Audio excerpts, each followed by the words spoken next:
Wow. I actually can't believe I'm about to tell you guys this crazy story. So, as you guys can see from my title and my thumbnail, your girl was banned from South Africa. Before we get into the nitty gritty of all the craziness, and let me make this very clear, this is going to be a series because there is no way I can tell this story in one video. You guys will be here for hours. So I'm going to split it up into, I think, 3 parts. But I have to tell this story. And before we get into this story, if you have not already, I would like you to comment, like, subscribe to this channel. Comment below. I'm ready. So that I know you've made it to this part of my video. So that I know that you're ready to hear this story. I don't think you are, because I'm not really ready to tell it, and I cannot promise that I won't get emotional along the way. All right, here we go. So for those of you who are just joining me for the first time, my name is Moya Angela. I'm a singer-songwriter from America. I live in London, and I'm in a great place now. I have to say that because before I tell you this story, you're going to understand why. As you can see from the title of my video, I was banned from South Africa, but the story is, to me, the end result is quite tragic. And all the things that I had to go through in this situation are a lot of things that I had to actually go to therapy to work through because it really messed me up in the end. For those of you who do not know, I have been married in the past, married and divorced, and for privacy purposes, I am not going to use people's real names because I don't think that's even fair. So let's talk about how we met. I met him in South Africa on holiday. I was on holiday with his sister. And she took me home with her, and if I'm being honest with you, I fell in love. By the end of that trip, I was in love with this beautiful South African man. And we decided we wanted to have a relationship. At the time, I was in The Lion King in Germany. And so when my trip was over, I went back to Germany to work. And we continued our relationship. During that time, I had some issues, some medical issues that I had to take care of, and I had to have a surgery. Pretty sure it was for fibroid tumors.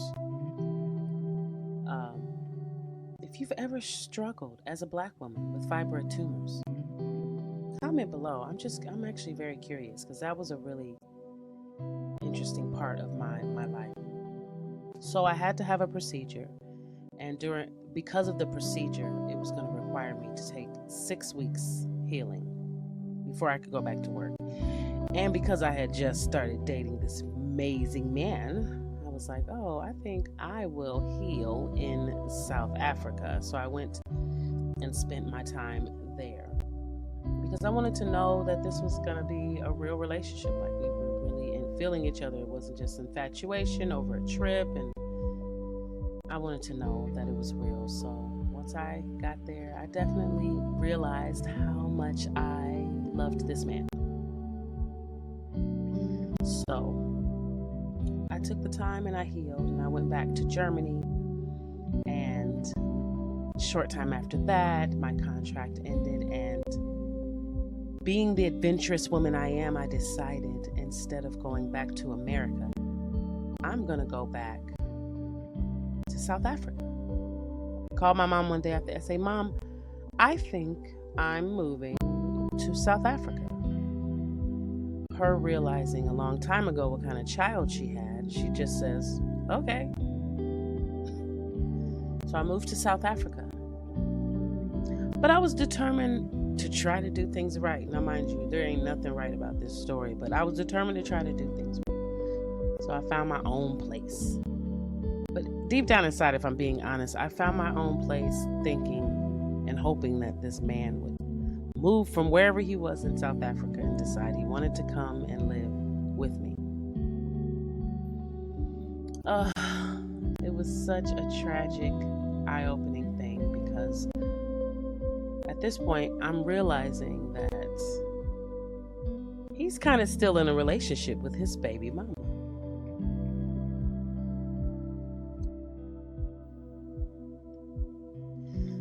Well, he did. But it wasn't that easy. What ended up happening was I got my place, and then he didn't like it. So then he ended up moving into his place. And then I just thought it was ridiculous. So then I ended up leaving the place I was in to go and live with him. But not just him, with him and a few of his family members. And so everything was okay at first. Then I kind of realized that he really didn't disconnect his relationship with his ex, the mother of his children. And he was basically in a relationship with me and in a relationship with her. I was frustrated, annoyed, alone, overwhelmed, and I left. I did. I went and stayed with some family friends for a little bit. And I knew it was very temporary. And one day he comes over and he basically confirms that I knew what I was talking about. And so I was just quite devastated because I've come all this way and you couldn't even be honest with me. And I didn't have to be here. So I ended things with him. But if I'm being quite honest with you, I was also in South Africa to work on my music. And while I was in The Lion King in Germany, I had met a guy who was in the show with me, and he was also South African, who was a producer. And we started doing work together. So we started working on music in Germany. So I knew that if this relationship does not work, the fallback is work on your music.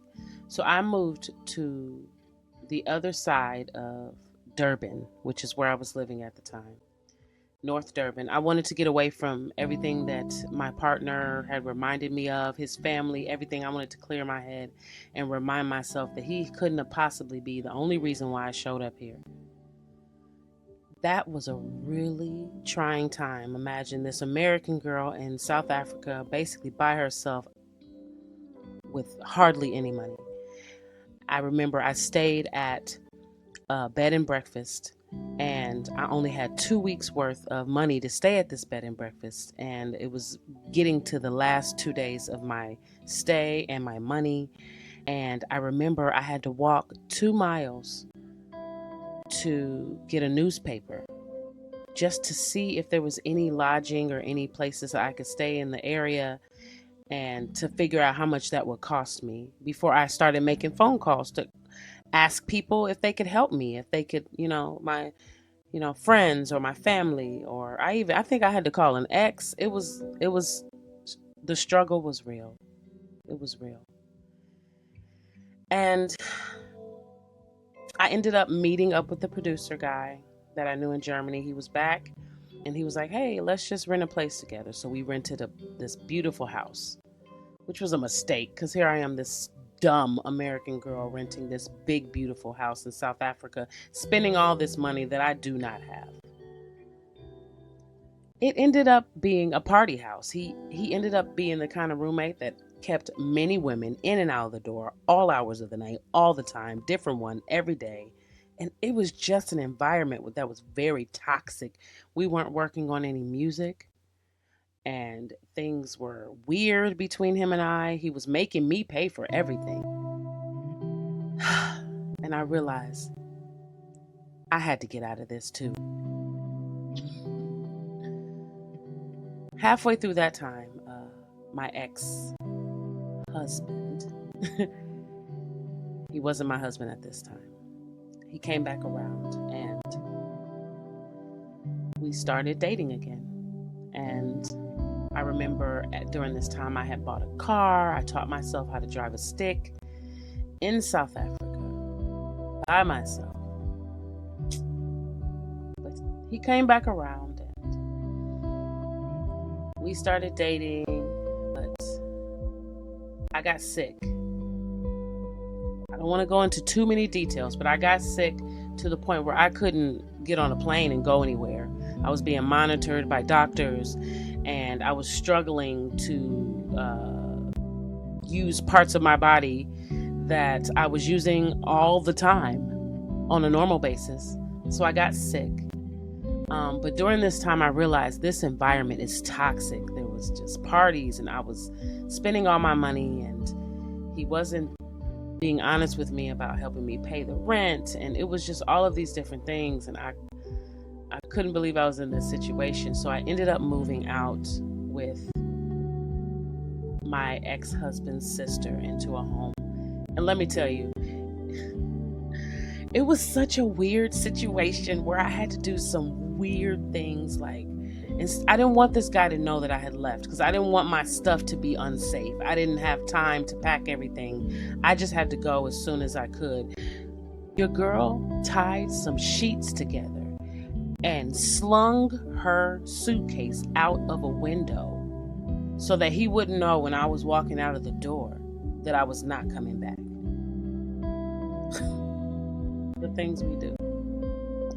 So I go and I stay at the sister's house, and me and my ex-husband, not husband at this time, we're trying to figure things out. And a gig came up, and I was going to need to leave town in order to go.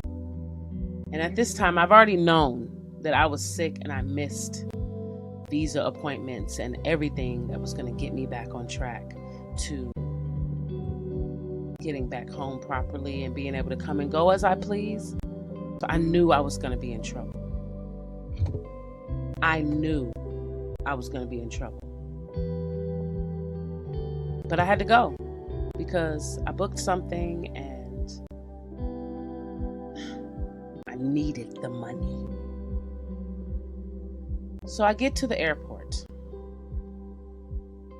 and the whole time I'm extremely nervous because I don't know what's going to happen. Before I got to the airport, I got a doctor's note explaining I was sick and I couldn't leave and things were a struggle, but honestly, it didn't help at all. Because when I got to the airport, they banned me. At customs in South Africa, they banned me. They banned me for 3 to 5 years. Y'all, I feel like I am a criminal. I felt like a criminal. I felt horrible. But I also knew that at the time, it was really nothing I could do. I couldn't leave. I was doing all of this stuff. I was going through all of these things for a relationship. I was getting cheated on. I overstayed. I got sick. I was in a toxic environment with a friend who was taking me for all my money. I wasn't working on my music. Our relationship was not going well at all. I had trust issues because obviously I got back in a relationship with a man who was basically in a relationship with a woman. Dumb. Young and dumb. When I got to the airport and they banned me for 3 to 5 years, shit got real, guys. It was embarrassing too. It was very much embarrassing, and I felt so lost. But I also knew once I walked through this gate, I might never see this man again. I was devastated. I didn't know what to do. I called him crying. I called my mom crying. I called everybody crying. I was overwhelmed. Who gets banned from a country? Me. Me do. And I would love to say that that was the end for me and him, but it was not. Look, guys, I'm getting towards the end of this video, and I can guarantee you there is a part 2. It gets worse. It gets even worse. This is my South Africa series. If you have not thus far, please like and subscribe to this channel. If you can't wait for what's next, comment below so I know you made it to this part of the video. Ooh wee. I am excited about these new videos that I'm going to post because I just feel like they come from my heart. I feel like this is like where I belong. If you guys really like this vibe, I asked you in the last video, please comment below that you really like it. Let me know what you think. Thank you guys so much for tuning in today. I can guarantee you're gonna want part 2 because it gets even worse. It gets even crazier than some of the stuff I just told you. Thank you guys so much for tuning in this week. I'll see you next week. Bye-bye.